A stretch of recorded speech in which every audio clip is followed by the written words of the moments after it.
Quelle vigilance peut avoir un meurtrier en fuite depuis 30 ans? Un homme, simplement en rentrant chez lui, a vu une fille toucher son oreille et a aussitôt décidé de la tuer. Elle habitait le même immeuble que lui. La jeune fille, voyant qu'il ne réagissait pas, est entrée d'abord dans l'ascenseur. Mais elle ignore qu'il a déjà sorti son couteau en secret, prêt à lui ouvrir une entaille de quelques centimètres dans le cou.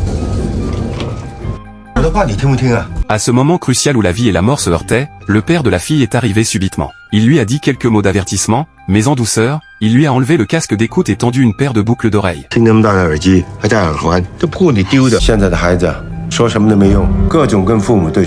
Voyant les oreilles nues de la fille, le meurtrier a enfin remis son couteau. Il avait depuis longtemps le soupçon que cette fille était une policière en civil avec un casque. Mais il n'était pas rassuré pour autant, il n'avait jamais vu ce père et cette fille.